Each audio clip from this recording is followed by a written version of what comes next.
हाँ जी, तो सही बच्चे ध्यान से समझेंगे। हमारे पास cash flow from operating activity बनाना है हमें। इसके दो मेथड होते हैं सर।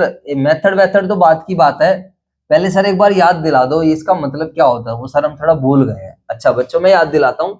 तो cash flow from operating activity का मतलब क्या होता है, basically principal revenue producing activity.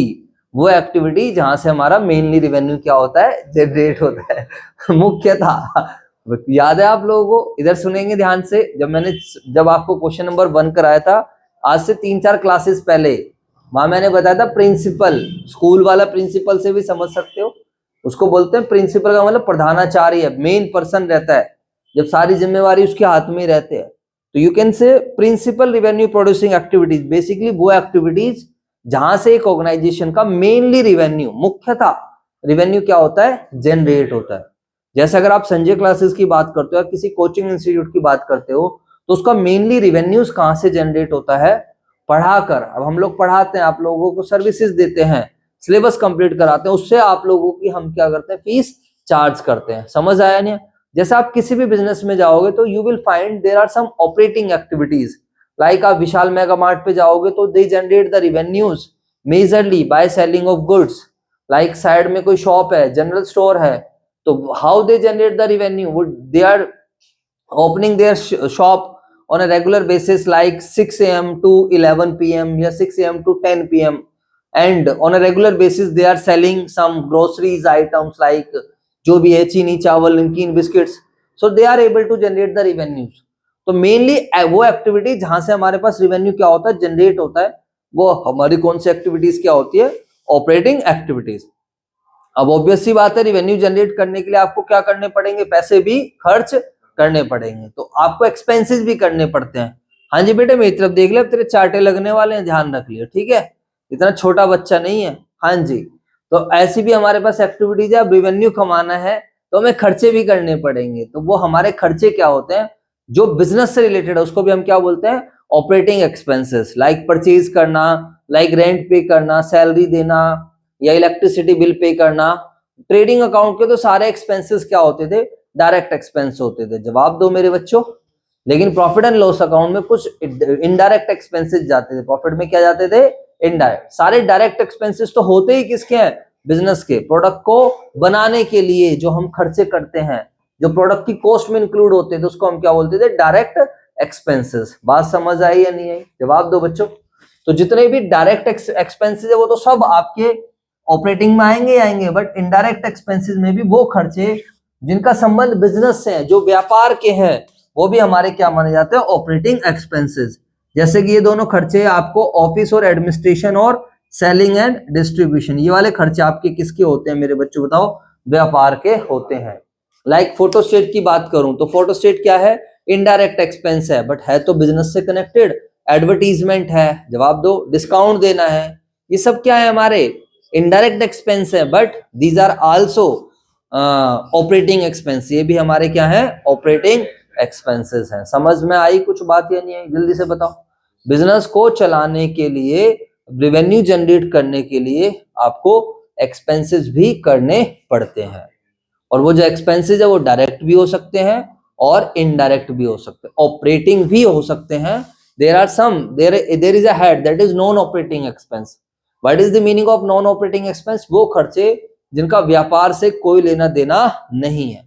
इधर देखेंगे सभी बच्चे मेरी तरफ। अब थोड़ी सी टेक्निकल चीज जा रही है, जो थोड़ा आपके दिमाग में मुझे डालनी पड़ेगी, थोड़ा जबरदस्ती डालनी पड़ेगी। समझ आई? क्योंकि आप लोगों ने मुझे बहुत अच्छा रिप्लाई दिया है, सर ग्रोस प्रॉफिट क्या बिजनेस का प्रॉफिट होता है? इसमें आप लोगों ने आधा घंटा लगा दिया, बट मुझे रिप्लाई नहीं मिला। उसमें भी क्वेश्चन मार्क है, सर होता है या नहीं होता है? तो मैं क्या ही मान सकता हूँ बच्चों। वैसे मैं अब आपकी कंफ्यूजन दूर कर देता हूँ बच्चों, आगे से ध्यान रखना। ग्रोस प्रॉफिट हमेशा किसका प्रॉफिट होता है, बिजनेस का प्रॉफिट होता है। सर क्यों होता है ये बिजनेस का प्रॉफिट? क्योंकि हम सेल करते हैं और सामान खरीदते हैं, डायरेक्ट एक्सपेंसेस होते हैं, तो ये सारे किसके होते हैं, बिजनेस के होते हैं। तो इसमें तो कोई भी डाउट करने वाली बात ऐसी है ही नहीं। समझ में आई बातें नहीं? जैसे हम एग की बात करें तो एग पे क्वेश्चन मार्क बन जाएगा कि ये वेज है या फिर नॉन वेज है, लेकिन एग पे बन जाए। लेकिन अगर हम पनीर की बात करें तो वहां तो क्वेश्चन मार्क वाली बात नहीं आएगी। या किसी सब्जी की बात करें हम कोई मटर वगैरह की अगर हम बात करें तो वहां पर तो क्वेश्चन मार्क नहीं आएगा ना कि भाई वो क्या नाम है, क्या बोलते हैं, वेज है या फिर नॉन वेज है। अरे जवाब दो यार। मटर तो सिंपली क्या है आपकी, एक तरीके से यू कैन से कोई फ्रूट्स की बात कर दे हम। तो मेरे प्यारे बच्चों, जब मैं आपसे पूछूं ग्रोस प्रॉफिट क्या व्यापार का प्रॉफिट है या नहीं है, तो इसमें आप सीधा बोल देना सर ये तो किसका प्रॉफिट है, बिजनेस का प्रॉफिट है। तो किसका प्रॉफिट, बिजनेस, व्यापार, बात एक। इसमें कभी डाउट मत करना। समझ में आई बात या नहीं? लेकिन अभी जब अंडा आएगा, ये आ गया नेट प्रॉफिट। तो जब मैं नेट प्रॉफिट में पूछूं क्या ये व्यापार का प्रॉफिट है तो यहां पर आप लोगों के लिए क्वेश्चन मार्क बन जाएगा, और इसीलिए इसको इनडायरेक्ट मेथड बोलेंगे। तो प्लीज सारे बच्चे थोड़ा कंसंट्रेट करेंगे, इतने डिटेल में आपको लेक्चर नहीं मिलने वाला कहीं पर भी, तो थोड़ा सा आप समझने की कोशिश करेंगे। बाकी मैं बहुत आसान तरीके से भी आपको लास्ट में याद भी करा दूंगा, डोंट वरी, चिंता मत करो, रटने का भी जुगाड़ हम बता देंगे। तो पहले आप लोग मुझे बताओ, क्या आपको थोड़ा बहुत क्लैरिटी हुई what is cash flow from operating activities? बोलो हाँ या ना। डायरेक्ट मेथड में cash flow from operating activity निकालने के we have two methods. First method होता है मेरे प्यारे प्यारे बच्चों डायरेक्ट मेथड, दूसरा मेथड कौन सा होता है, इनडायरेक्ट। डायरेक्ट मेथड कहीं भी आ जाए तो डायरेक्ट होता है बहुत आसान। डायरेक्ट में पैसा आया प्लस पैसा गया माइनस, उसको हम क्या बोलते हैं, डायरेक्ट मेथड। समझ में आई बात या नहीं? बोलो भाई, बोलो यस सर, बोलो यस सर। हाँ ये हुई ना बात, बहुत बढ़िया। तो डायरेक्ट मेथड में हम सिंपली, जो मैंने फर्स्ट क्लास में कराया था, इसमें हम लिखते हैं cash sales, amount received from debtors, collection from debtors, या जो कैश परचेजेस, गुड्स परचेज हो गया, जवाब दो यार, रेंट पेड, सैलरी पेड, कोई कमीशन वमीशन मिल गई, उसमें हम सीधा कैश को देख रहे थे। But sir cash flow from operating activity को निकालने की, हाँ जी, हमारे पास कौन सा मेथड होता है, वी आल्सो हैव इनडायरेक्ट, अरे लैपटॉप दे दो ये, हाँ जी, इनडायरेक्ट मेथड भी होता है, ठीक है, हाँ जी, we also have indirect method. कौन सा मेथड होता है, indirect method. Why this is known as indirect method, ध्यान से समझेंगे। इसको हम इनडायरेक्ट मेथड क्यों बोलते हैं, क्योंकि हम यहाँ पर इस, ये जो नेट प्रॉफिट है ना मेरे प्यारे बच्चों, या यू कैन से इस वाले नेट प्रॉफिट से, बताओ इस वाले नेट प्रॉफिट से हम कहां पहुंचेंगे, व्यापार के प्रॉफिट पर। इस वाले नेट प्रॉफिट से हम रिवर्स में कैलकुलेशन कर करके इस वाले नेट प्रॉफिट से पहले यहां तक पहुंचेंगे। और ये नेट प्रॉफिट व्यापार का प्रॉफिट नहीं होता है, ध्यान रखना। जब मैं प्रॉफिट की बात करता हूं तो प्रॉफिट तीन होते हैं। एक होता है ग्रोस प्रॉफिट, जिसको प्यार से बोलते हैं मोटा मोटा प्रॉफिट। क्या बोलते हैं वो सर वो 11th में याद कराया था, वो तो भूल गए हम। अब सर हमें यही नहीं पता मोटा मोटा प्रॉफिट क्या होता था, ये तो सर 11th में रट्टा मारा था, ये तो बहुत मुश्किल है हमारे लिए इसको याद करना। ओह ये बहुत मुश्किल है, सॉरी बच्चों, फिर मैं इससे आसान तरीका नहीं ला सकता। अच्छा सर और बताओ, वैसे मैं आपको बताऊं तो 11th में भी आप ऑपरेटिंग प्रॉफिट पढ़कर आए हो हैं सर, पढ़ाया हमने 11th में, हाँ एक क्वेश्चन था, एक एग्जांपल था। ओ सर रात गई बात गई, आप प्लीज आगे चलिए। ओके बच्चों, एनपी का क्या मतलब होता है, एनपी का मतलब होता है नेट प्रॉफिट। सर ये तो फुल फॉर्म बता दी, हिंदी में बता दो प्लीज। तो हिंदी में मैंने बचपन में याद कराया था, इसे बोलते थे शुद्ध लाभ। क्या बोलते थे, शुद्ध लाभ। याद आ रहा है कुछ या नहीं आ रहा, बोलो हाँ या ना। जी सर थोड़ा थोड़ा तो याद आ रहा है सर, थोड़ा थोड़ा तो दिमाग काम कर रहा है। वो सर हम ना ऊपर वाले को जो कसम दे के आए हैं, हम उस कसम को हमने पूरा कमिटमेंट दे रखा है कि हम ध्यान रखेंगे, माइंड नहीं यूज करना है, बस इधर देखेंगे। इसके बीच में ही कहीं एक प्रॉफिट आता है जिसको हम क्या बोलते हैं, ऑपरेटिंग प्रॉफिट। समझ आई बात या नहीं आई? और ऑपरेटिंग प्रॉफिट को सिंपली हम क्या बोलते हैं, व्यापार का प्रॉफिट, जो कि काफी थोड़ा। और सर अभी आपने ऑपरेटिंग रेशियो भी समझाया था, और सर जब आपने ऑपरेटिंग रेशियो समझाया होगा तो सर वहां पे ऑपरेटिंग प्रॉफिट रेशियो भी आया था। तो ऐसा तो नहीं हो सकता कि मैंने वहां पर ऑपरेटिंग प्रॉफिट की चर्चा ना करी हो। चलो कोई बात नहीं, बट इतना डिटेल में वहां पर ऑपरेटिंग प्रॉफिट नहीं बताया था मैंने, इनडायरेक्ट मेथड यहां सीख लेंगे। बट सर अब आप क्या कहना चाह रहे हो, मैं बच्चों आपको कहना चाह रहा हूं ग्रोस प्रॉफिट है मोटा मोटा प्रॉफिट, और ग्रोस प्रॉफिट तो पूरा व्यापार का ही होता है। बट यू कांट से कि खाली यही व्यापार का प्रॉफिट है, बोलो हाँ या ना। यू कांट से कि खाली यही व्यापार का प्रॉफिट है, इसके अलावा भी हमारे पास कोई व्यापार का प्रॉफिट हो सकता है, ठीक है ना, मतलब ये मोटा, ये तो है ही बिजनेस का प्रॉफिट, इसके अलावा भी सर। और बताओ सर, ये नेट प्रॉफिट जो होता है इसको क्या बोलते हैं हम?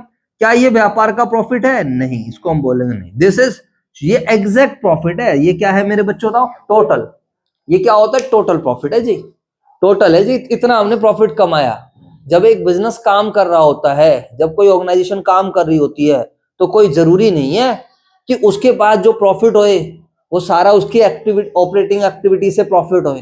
बोलो हाँ है ना? एक बिजनेस के पास कुछ अदर इनकम भी आ सकती है। लाइक संजय क्लासेस के पास कहीं से रेंट भी मिल सकता है, संजय क्लासेस को कहीं से डिविडेंड भी मिल सकती है, और संजय क्लासेस कोई एसेट्स को बेचकर भी क्या कर सकता है? प्रॉफिट कमा सकता है। बोलो हाँ या ना? तो अगर संजय क्लासेस ऐसे प्रॉफिट कमाता है तो मेरे बच्चों आप ध्यान रखना, ये मेरे व्यापार का प्रॉफिट नहीं है। मेरे व्यापार का प्रॉफिट क्या होता है? जिसको कमाने के लिए मेरे बिजनेस से रिलेटेड एक्टिविटीज करी जाएं। लाइक संजय क्लासेस की बात करी जा रही है, जिसको कमाने के लिए we have to put efforts, जिसमें गला फाड़ना पड़ रहा है। बोलो हाँ या ना? अगर मैं पढ़ाऊंगा नहीं, मैं सिलेबस नहीं कराऊंगा, तो मुझे कोई फीस नहीं देगा, और हमारे टीचर्स रोज आ रहे हैं, डेली क्लासेस ले रहे हैं, तो that's why we have right to get the fees. बात समझ में आई या नहीं है? लेकिन अगर हमें कहीं से रेंट मिला, तो क्या रेंट मिला वो बिजनेस करते इसलिए रेंट मिला? वो जवाब दो, सुन लो ध्यान से। क्या रेंट मिला इसलिए रेंट मिला because we are doing the business? Sir कैसी बात कर दी? किसी को मान लो आपको छोटा सा प्रोग्राम करना, आपने बोला सर एक किटी पार्टी करनी है और हमें आप 5 रूम दे दो एक दिन के लिए। मैंने कहा ले लो भाई, 1000 रुपए लगेंगे। आपने 1000 रुपए हमें दे दिए, तो मुझे रेंट मिल गया। समझ आया नहीं? That is not related my business. Interest मिल गया, व्हाट इज इंटरेस्ट रिसीव? ध्यान से सुनते रहो, कॉन्सेप्ट अपने दिमाग में डालते रहो, डालते रहो। What is interest received? Interest क्यों मिलता है? क्योंकि हम लोगों ने क्या करा है मेरे बच्चों?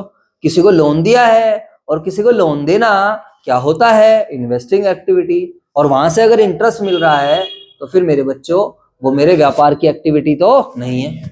वैसे भी आप कनेक्ट कर सकते हो, ऑपरेटिंग एक्टिविटी को ये भी बोला गया है जो ना तो इन्वेस्टिंग होती है और जो ना फाइनेंसिंग होती है, उसको भी हम क्या बोलते हैं? ऑपरेटिंग। बोलो बच्चों। तो ऐसे अगर कोई चीज इन्वेस्टिंग में चली गई है, कोई चीज उस अपनी नेचर की वजह से इन्वेस्टिंग एक्टिविटी बन गई है, तो वो फिर इन्वेस्टिंग ही तो हो मानी जाएगी। बोलो हाँ या ना? जवाब दो यार। तो अब आप ऐसे सोचोगे इंटरेस्ट रिसीव्ड, वैसे भी कैच कर सकते हो सर इंटरेस्ट तो लोन देने की वजह से मिल रहा है, लोन दिया हमने, नॉर्मल बिजनेस की बात चल रही है तो लोन देना सर, उस पर इंटरेस्ट अगर हमें मिला है तो सर ये तो कौन सी एक्टिविटी है? इन्वेस्टिंग। लेकिन वहीं अगर बैंक की बात करोगे, वहीं अगर किसकी बात करोगे? बैंक। तो मेरे बेटा बैंक का तो रोज का काम क्या है? लोन लेना, लोन देना। बैंक को कुछ फर्क नहीं पड़ेगा इंटरेस्ट मिल रहा है तो कहेगा तो मेरे व्यापार का काम है। बोलो हाँ या ना? This is the concept. तो जब आप नेट प्रॉफिट निकाल रहे होते, इधर देख लो, when you are calculating the net profit, तो आप लोगों का सारा ध्यान किस पे रहता है? जब आपने 11th में पढ़ा था, सर हमने ऑपरेटिंग प्रॉफिट पे तो कभी सोच के ही नहीं देखा। क्यों नहीं सोचा? क्योंकि मेरे भाइयों वहां इनडायरेक्ट मेथड था ही नहीं कुछ, वहां तो सारा फोकस किस चीज पे था? क्या निकालो? Net profit, net profit, net profit. तो आप ग्रॉस प्रॉफिट में सारी इनकम लिखते चलेगा क्रेडिट साइड। बोलो हाँ या नारे बोल दो भाई। और ये हाथ खोल के बैठो मेरी क्लास में, ठीक है? ये सारी की सारी, तो ये वाली जो इनकम है ना, इंटरेस्ट मिलना, डिविडेंड मिलना, profit on sale of assets, ये सारी इसको हम बोलते हैं नॉन ऑपरेटिंग इनकम। क्या बोलते हैं हम इसको? Non operating. समझ आया? तो क्या मतलब हुआ नॉन ऑपरेटिंग इनकम का? इनका मेरे व्यापार से कोई लेना देना नहीं है। आई होप आप लोगों को मेरी बात समझ में आ गई होगी, ठीक है? नॉन, नॉन का मतलब नहीं, ऑपरेटिंग जो ऑपरेटिंग नहीं है। अरे बोल दो, बोल दो। सर इसको दिखाते क्यों है फिर यहाँ पर? क्योंकि जब हम P&L अकाउंट बना रहे होते हैं तो हमारा पर्पस ऑपरेटिंग है, नॉन ऑपरेटिंग नहीं रहता है। हमारा पर्पस क्या रहता है? नेट प्रॉफिट निकाल। तो नेट में तो सब कुछ ले लो भैया, शुद्ध तुमने कितना प्रॉफिट कमाया। समझ आया नहीं है? अभी कल परसों हमने रद्दी बेचकर भी कुछ प्रॉफिट्स कमा लिया, तो बताओ रद्दी बेचकर भी अगर हम कुछ प्रॉफिट्स कमा रहे हैं तो क्या वो ऑपरेटिंग है? बिल्कुल सर वो हमारा ऑपरेटिंग है, क्योंकि किताबें खरीदना, गुड्स परचेज करना, न्यूज़पेपर खरीदना, ये सब क्या है? ऑपरेटिंग है। तो इनसे कुछ रिकवरी भी हो रही है, that is also our operating. समझ में आई बात या नहीं आई? This is the concept. चलो इसके अलावा अगर हम डिस्कशन करते हैं तो सर और बताओ, उसके अलावा देखो interest on debenture, why we are paying the interest on debenture? Sir क्योंकि हमने लोन लिया है, क्योंकि हमने क्या करा है, लोन लिया है। डिबेंचर हमने इश्यू करे, डिबेंचर इश्यू करना कोई भी ऑपरेटिंग एक्टिविटी नहीं है। डिबेंचर इश्यू करना कौन सी एक्टिविटी है, फाइनेंसिंग। तो उस पर हम इंटरेस्ट पे करेंगे तो वो भी क्या है, फाइनेंसिंग। उसका व्यापार से लेना देना नहीं। मत लो लोन भाई, डिबेंचर क्यों इश्यू करे, उसकी वजह से लोन आ रहा है ना। उसी तरीके से इंटरेस्ट ऑन लोन, तो ये हमारे नॉन ऑपरेटिंग एक्सपेंस होते हैं। हमारे क्या है, नॉन ऑपरेटिंग एक्सपेंस। वैसे loss on sale of furniture ये भी नॉन ऑपरेटिंग एक्सपेंस होता है। समझ आया कुछ या नहीं है, जल्दी से बताओ। तो सर आप ये कहना चाह रहे हो कि ये जो हमने प्रॉफिट निकाला है, इस प्रॉफिट में हम क्या करेंगे। मैं पता है क्या करूंगा, ध्यान से समझेंगे। ये जो मैंने डब्बा बना दिया ना, अब बताओ ये 5 लाख जो है, मुझे कॉमन सेंस लगाना सारे बच्चे, इस नॉन ऑपरेटिंग इनकम से 5 लाख का प्रॉफिट बढ़ा है कम हुआ है, जल्दी से बताओ। ये सारी नॉन ऑपरेटिंग, ये सारी नॉन ऑपरेटिंग इनकम है।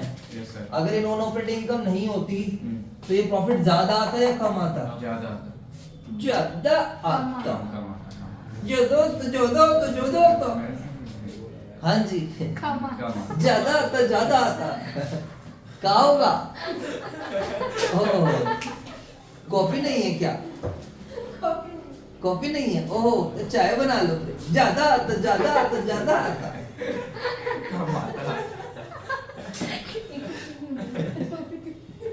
आता। सर ने बोला नहीं बेटा, तुमने बोला, खिला दिया। सही बताओ, तुमने मेरा मूड ऑफ कर दिया, कसम से बता रहा हूँ आप लोग। ज्यादा आता सुन लो, ये हमारे बच्चे हैं। अरे मेरे बेटे, एक बात बता, ये इनकम है, ये क्या है सर? ये क्रेडिट साइड है, ये क्रेडिट डेबिट, ये हमारी इनकम होती है। अबे इतना तो कॉमन सेंस लगाओ। अगर मैं किसी इनकम को कम करूंगा, किसको कम करूंगा, इनकम को, तो इनकम अगर मैं कम कर दूंगा तो मेरे बच्चों ये प्रॉफिट ज्यादा थोड़ी आएगा, कम आएगा। समझ आया बेटे? तो इसका मतलब क्या है, इन सारी इनकम से, नॉन ऑपरेटिंग इनकम से बताओ। तभी तो मैं बताऊंगी इनडायरेक्ट मेथड क्यों है, why this is indirect method. Teacher तो रट्टा लगवा देंगे, लेकिन छोड़ो, लेकिन समझो ना इसको। इस नॉन ऑपरेटिंग इनकम की वजह से मेरा नेट प्रॉफिट क्या हो गया है, बढ़ गया है। बोलो बच्चों, यस सर। क्या आपको ये बात समझ आई या नहीं आई? सर हमारी तो समझ आ गई, लेकिन अभी अभी आई है बस। और सर कल तो हम भूल जाएंगे। सर कल तो हम भूल जाएंगे। सर फिर क्या होगा? कोई बात नहीं, तरीका बताऊंगा, टेंशन मत लिया करो। सुनो, हाँ जी, इधर देखिए सही बच्चे। अब प्लीज थोड़ा सा जवाब देना अच्छे से। I am proud of you, मैंने पहले ही बोल दिया है। अच्छा बताओ, ये जो है नॉन ऑपरेटिंग एक्सपेंस है, तो बताओ नॉन ऑपरेटिंग एक्सपेंस की वजह से ये जो प्रॉफिट है हमारा, नेट प्रॉफिट बढ़ गया या कम हो गया? जल्दी से बताओ। अबे कोई भी एक्सपेंस हो, एक्सपेंसेस हमेशा प्रॉफिट को क्या करता है, कम करता है। जवाब दो यार। ठीक है, तो इसकी वजह से हमारा नेट प्रॉफिट क्या हो गया, कम। बोलो हाँ या ना। अच्छा मेरा आपसे एक छोटा सा क्वेश्चन है, मैं बिल्कुल सिंपल सी बात पूछता हूँ। क्या हो, अब अभी तक जो आप लोगों ने समझा है, इसके हिसाब से जवाब देना। जब मैं ऑपरेटिंग प्रॉफिट की बात कर रहा हूं, तो क्या ऑपरेटिंग प्रॉफिट निकालने के लिए क्या ये सब काम का है? Interest received, dividend received, profit on sale of assets, क्या नॉन ऑपरेटिंग इनकम या नॉन ऑपरेटिंग एक्सपेंसेस काम के हैं? अगर मैं डायरेक्टली बात करूं तो सिंपल कॉमन सेंस लगाओ, ज्यादा दिमाग मत लगाओ, बोलो। सर ऑपरेटिंग प्रॉफिट निकालना, ऑपरेटिंग का मतलब व्यापार का प्रॉफिट, तो व्यापार का प्रॉफिट तो मतलब वो आइटम लो जो खाली जिसका संबंध किससे, व्यापार से। जैसे जब तुम क्लास लेने आते हो तो तुम्हें यहाँ कोई मतलब नहीं है रूम में कैसा फैला है, क्या है क्या नहीं है, कहाँ कौन सी किताब पढ़ी हुई है, तुम्हें बस सिंपल सा मतलब है यार सर होने चाहिए। बोलो हाँ या ना। तो कहने मतलब तुम्हें देखते भी नहीं हो सर इस टेबल टाबल की क्या चीज है ये, मतलब आप कंप्लीट इग्नोर मारते हो। तो उसी तरीके से अगर मैं डायरेक्ट मेथड काम कर रहा होता, तो मैं किसकी काम बात कर रहा होता, डायरेक्ट मेथड में क्या होता है मेरे बच्चों, इधर देखेंगे। डायरेक्ट मेथड में हमें देखने की जरूरत ही नहीं है, क्योंकि हमें पता है नॉन ऑपरेटिंग वाला कहाँ चला गया है, कोई दूसरी जगह आ गया, बोल दो भाई। तो डायरेक्ट मेथड में ये तो था, तभी तो इतना आसान था, तभी तो इतनी जल्दी समझ आ गया था। तुम्हें पता है interest paid financing, dividend paid financing, तो वो तुमने ऐसे जो खाली कौन से लिए थे, ऑपरेटिंग। समझ आया? कुछ नहीं है। तो अगर आप अपने दिमाग में ये बात ध्यान से समझो कि सर ये हमारे लिए काम के नहीं है, बोलो हाँ है ना, क्या निकालने के लिए काम के नहीं है ये? ऑपरेटिंग प्रॉफिट या ऑपरेटिंग एक्टिविटीज में काम के नहीं है। समझ आया? जैसे अभी आप आते हो वैसा आपको 2-3 चीजों से मतलब होता है, ताला खुला है, गेट खोला, चेयर मिलनी चाहिए। जैसे धर्मवीर आया, चेयर नहीं मिली, अंदर गया, चेयर लेके आया। अब एक बात मुझे बताओ सभी बच्चे, अगर अभी आप लोग चेयर, ये हो गया डायरेक्ट मेथड, लेकिन इनडायरेक्ट मेथड की बात करूं, मान लो यहां पर ताला खुला है, लेकिन क्या है, जैसे आप एंट्री कर रहे हो, एंट्री करते के साथ जहां पर आपको चेयर लगानी है वहां पर फैला पड़ा है, वहां पर किताबें पड़ी हुई हैं, कूड़ा कबाड़ा पड़ा हुआ है, या कुछ ऐसी सिचुएशन है कि आपकी चेयर नहीं लग सकती है, तो उस केस में आप क्या करोगे बताओ? ऑब्वियस सी बात है, सर एक बार बताओ, हमें अपने काम की, हमें अपनी जगह बनानी है, तो सर हम जो कूड़ा कबाड़ा या जो किताबें को, तो उसको हम क्या करेंगे, हटा देंगे। बात समझ आई नहीं? बोलो यार। तो बड़ा सिंपल सा मतलब है, why it is indirect method.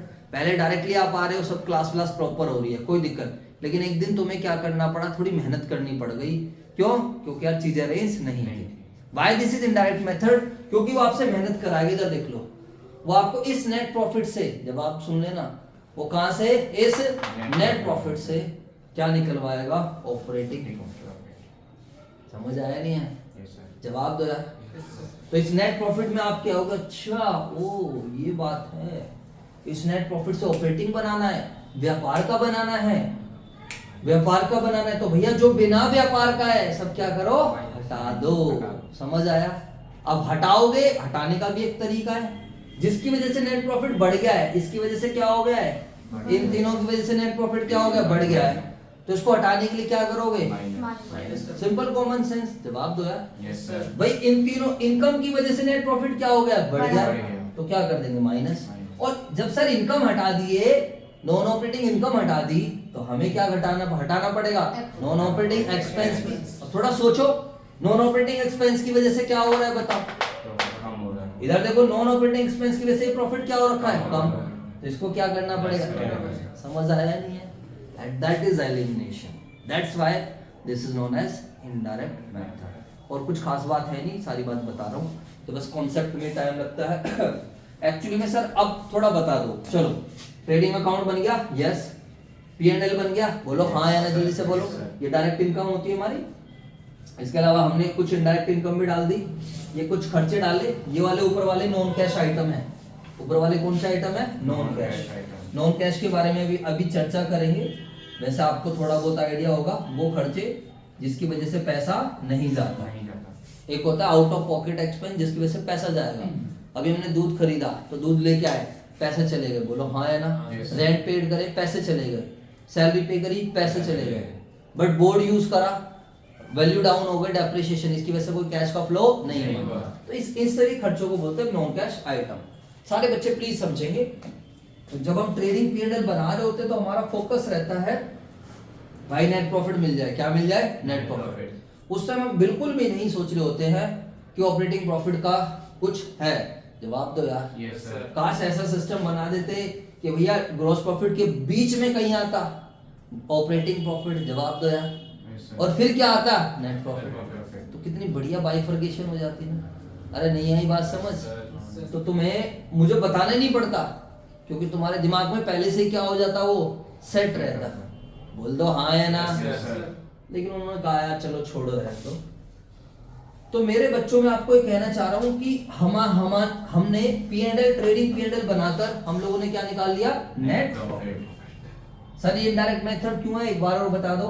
क्योंकि हम इस नेट प्रॉफिट में कुछ प्लस कुछ माइनस, कुछ प्लस और कुछ माइनस करके कौन सा प्रॉफिट बनाएंगे, ऑपरेटिंग प्रॉफिट। बात आ गई समझ में नहीं आ गई? बोलो सर क्या हमें ये वाला प्रॉफिट देता है? कई बार तो ये वाला प्रॉफिट दे देता है, बट इसके बाद भी एक स्टेटमेंट बनती है, that is known as profit and loss appropriation account या एप्रोप्रिएशन स्टेटमेंट। अब ये होता है ये सारे वो आइटम है जिसका संबंध किससे है, एप्रोप्रिएशन से।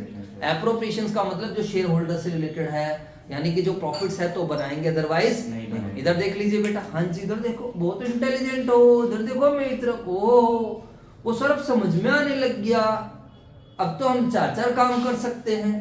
हाँ जी इतने का नेट प्रॉफिट आया, बताओ अब इस नेट प्रॉफिट में से हम क्या करेंगे? जरूरी नहीं है कि जनरल लीडर हमेशा बनाए, हमने कहा यार चलो अपनी फाइनेंशियल पोजीशन स्ट्रॉन्ग करने के लिए क्या बना लेते हैं, रिजर्व। तो रिजर्व बनाने की वजह से कोई कैश का फ्लो नहीं हुआ, पैसा बाहर नहीं गया, बस प्रॉफिट में से पैसा निकाला और एक अलग डब्बे में रख दिया। बात समझ आई या नहीं है? प्रॉफिट में से general reserve. Interim dividend, what is interim dividend? जो करंट ईयर में डिक्लेयर करा, करंट ईयर में ही पे करा, जिसके लिए हमें किसी के अप्रूवल की आवश्यकता नहीं है, जिसमें हमें शेयर होल्डर से अप्रूवल लेने की कोई आवश्यकता नहीं होती है। बोर्ड ऑफ डायरेक्टर के दिमाग में आया कि भैया डिविडेंड दे दो तो दे दो, बस खत्म कहानी, सीधी बात, वो तुरंत पे किया जाता है, प्रॉफिट में से निकाल दिया, पेमेंट मार दी। एक होता है propose dividend. What is propose dividend? जो करंट ईयर में डिक्लेयर होता है और जिसको हम पे कब करते हैं, बताओ सारे बच्चे, अगर सॉरी हाँ, जो प्रीवियस ईयर में मेड होगा, करंट ईयर में क्या होगा, पेड होगा। जिसको प्रपोज किया जाता है प्रीवियस ईयर में, बोर्ड ऑफ डायरेक्टर्स अपनी मीटिंग में प्रपोज करते हैं कि हम इस रेट से क्या करेंगे, डिविडेंड पे करेंगे। जवाब दो यार। फिर शेयर होल्डर्स की मीटिंग होती है, एजीएम होती है, शेयर होल्डर जब अप्रूवल देते हैं, शेयर होल्डर जब फाइनल अप्रूव करते हैं, देन वो डिविडेंड क्या करा जाता है, पे किया जाता है। तो जो प्रपोज डिविडेंड जो करंट ईयर वाला, उसको कुछ भी नहीं करना होता है, क्योंकि वो कंटीजेंट इवेंट की तरह है, उसकी वजह से कोई कैश का फ्लो नहीं हो रहा है। बट जो प्रपोज डिविडेंड प्रीवियस ईयर का था, अभी मान लो 31 मार्च 23, तो 31 मार्च 23 में जो हमारा इस साल जो भी डिविडेंड डिक्लेयर हुआ है, जो भी बोर्ड ऑफ डायरेक्टर्स ने डिविडेंड प्रपोज किया है, डिक्लेयर वर्ड तो हम तब यूज करते हैं जब शेयर होल्डर अप्रूवल देते हैं। बोर्ड ऑफ डायरेक्टर्स ने 31 मार्च 23 तक कोई डिविडेंड प्रपोज किया तो हम उसको बैलेंस शीट में नहीं दिखाते हैं, वो बैलेंस शीट के फुट नोट में पड़ा रहता है, उसका हम कुछ नहीं करते हैं, कंटीजेंट लायबिलिटी रहती है।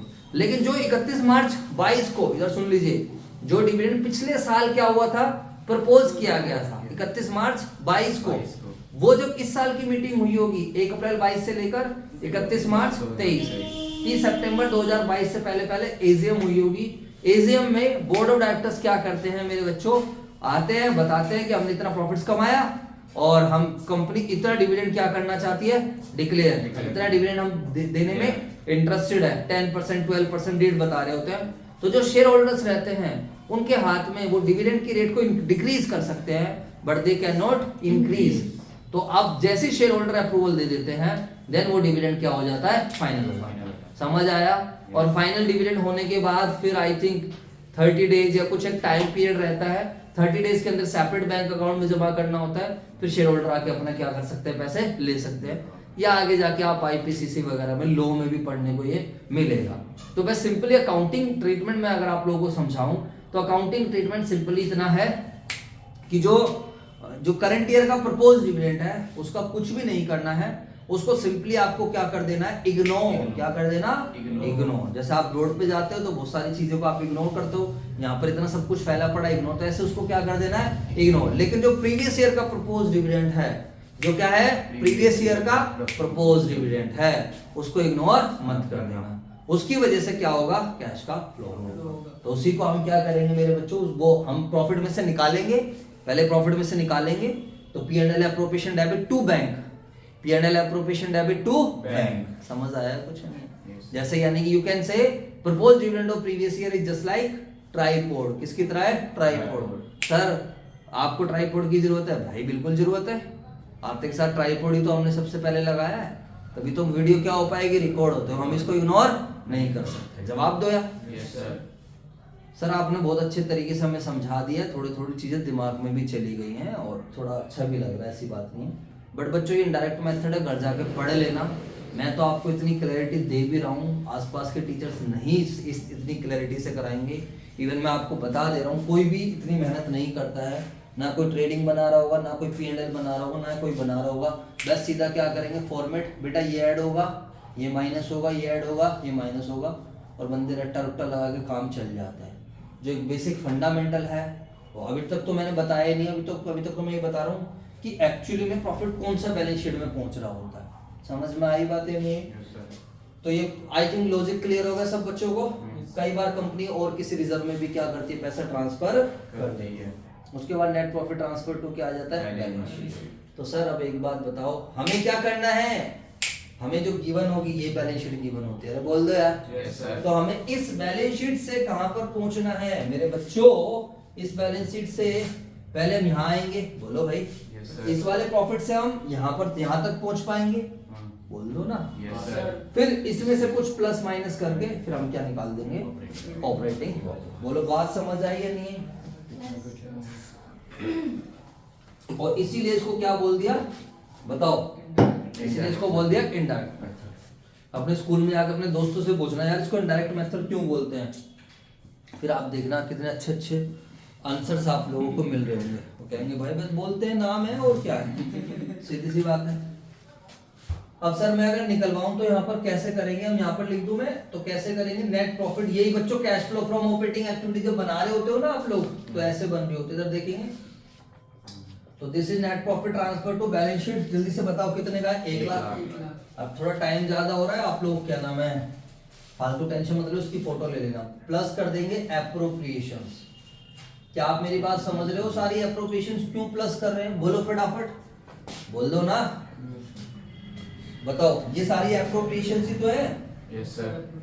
इनको हम क्या बोलते हैं, एप्रोप्रिएशंस। हम इन सबको ऐड क्यों कर रहे हैं बताओ, Net profit के लिए। क्योंकि सर हमें तो इस वाले प्रॉफिट पे जाना है ना, Yes, sir. यही तो हमारा काम का है। Yes, sir. ये तो सर ये तो वो प्रॉफिट है जो बैलेंस शीट में हमने व्यापार का तो ज्यादा प्रॉफिट कमाया है, ये भी तो सब प्रॉफिट में से तो निकला है। Yes, sir. हम तो व्यापार तक पहुंचेंगे, तो व्यापार तक पहुंचने के लिए पहले यहाँ तक तो आना पड़ेगा, बोलो हाँ या ना। Yes, sir. तो we have to add all these items. अब ऐसे बच्चे याद कर लेते हैं जो उनको टीचर कहता है बेटा ये आइटम याद कर लेना, transfer to general reserve 1 lakh, उसके बाद इंटरिम डिविडेंड, समझ आया, 60,000. Interim dividend 60। और मैं तो भाई 12th में भी जब पढ़ता था ना तो Proposed. इरिटेशन होती थी, इरिटेशन मतलब क्यों भाई ऐड क्यों कर रहे हैं, ये माइनस क्यों कर रहे हैं, गुस्सा आना, फिर पढ़ना। हमारे टाइम में यूट्यूब नहीं होता था, ध्यान रखना, हम खुद पढ़ के लॉजिक समझते थे, कोई यूट्यूब नाम की चीज नहीं होती थी हमारे टाइम में। या ट्यूशन वाले भी फटाफट कराने के चक्कर में रहते थे, स्कूल वालों को आपको पता ही है स्टार्टिंग से। तो इसलिए बच्चों transfer to DRR any other reserve कितने में ट्रांसफर कर दिया, 2 लाख, समझ आया। Yes, sir. अब इसका टोटल करो आप, कितना आएगा, 2 3 4, बोलो हाँ या ना।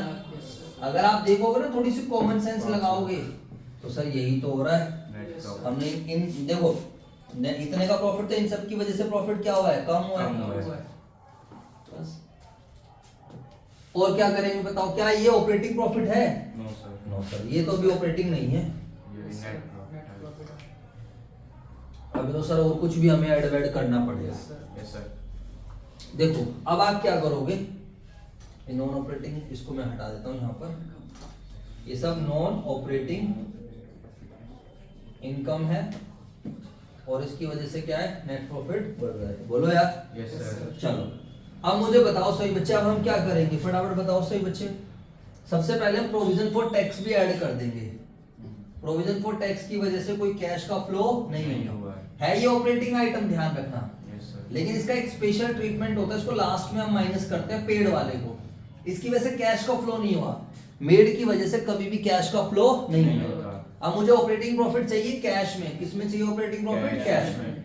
यानी कि सही मायने मेरी जेब में कैश कितना पड़ा है, इधर देखो, जैसे मैं बोलूं सेल 100 रुपए की हुई, कॉस्ट है 60 रुपए की, तो मुझे प्रॉफिट कितने का हो गया, 40 का। मान लेते हैं ग्रोस प्रॉफिट, मान लेते कोई इनकम नहीं है, बस खाली डेप्रिसिएशन है। कितने की डेप्रिसिएशन है, 10 की। तो मुझे बताओ नेट प्रॉफिट कितने का होगा, 30 का। अब मुझे एक बात बताओ, 30 का नेट प्रॉफिट है, तो क्या मेरी जेब में 30 रुपए पड़े होंगे, या मेरी जेब में कितने पैसे पड़े होंगे, जल्दी से बताओ, कॉमन सेंस। 100 रुपए। 100 रुपए। 40 भाई 100 रुपए तो है, 60 रुपए का सामान भी तो आया है, गुड्स वुड्स भी तो खरीदे हैं कैश में ही। सेल पूरे की। एक तरीके से मेरी जेब में 40 रुपए पड़े होंगे प्रॉफिट के रूप में। मैं आपसे बात करूं प्रॉफिट इन कैश, किताबें कह रही नेट प्रॉफिट कितने का पड़ा है, 30, बट कैश जब गल्ले में देखोगे तो गल्ले में कैश कितना पड़ा होगा, 30 नहीं पड़ा, क्योंकि डेप्रिसिएशन की वजह से थोड़ी कैश का फ्लो होता है। तो इसीलिए मेरे बच्चों ध्यान रखना, ये सारे नॉन कैश आइटम हैं, इनकी वजह से प्रॉफिट जरूर कम हुआ है, इनकी वजह से प्रॉफिट जरूर कम हुआ है बट कोई कैश का फ्लो नहीं हुआ है, तो that's why we have to add it. जवाब दो मेरे बच्चों बताओ। Yes sir. तो एक एडजस्टमेंट ये बन जाती है नॉन कैश आइटम या नॉन कैश एडजस्टमेंट की, जिसमें you can depreciation, goodwill write off, goodwill की वैल्यू कम होती है ना, यस सर। तो वो loss on sale of fix assets, preliminary expenses, इन सब की वजह से मेरा प्रॉफिट क्या हुआ है, वो हुआ है, कम हुआ है। बोलो यार। Yes sir. और ये नॉन कैश है।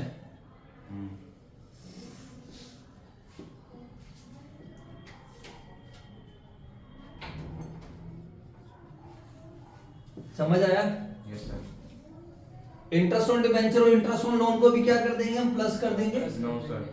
हाँ प्लस करेंगे, क्यों नहीं प्लस करेंगे, नॉन ऑपरेटिंग एक्सपेंस है और नॉन ऑपरेटिंग एक्सपेंस है, तो उसकी वजह से मेरा प्रॉफिट क्या हुआ है, कम। ये तो मेरे व्यापार का है ही नहीं, हटाओ। इंटरेस्ट ऑन लोन और इंटरेस्ट ऑन डिबेंचर। समझ में आ गई बात या नहीं आ गई, बोलो। Yes sir. तो बस और क्या करेंगे, नॉन ऑपरेटिंग इनकम को क्या करेंगे, माइनस। कर देंगे। तो वो जो मैंने इनडायरेक्ट मेथड आया था ना आपका नॉन ऑपरेटिंग प्रॉफिट में, वो ऐसे था। अब इन सारी इनकम को माइनस कर दो।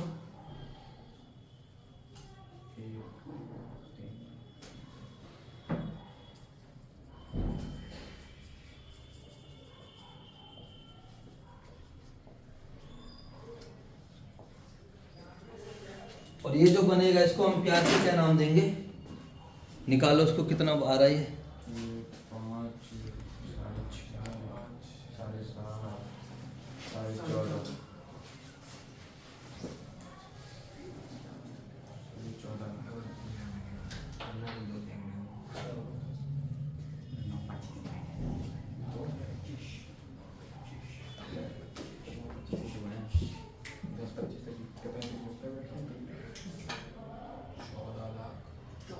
14 लाख।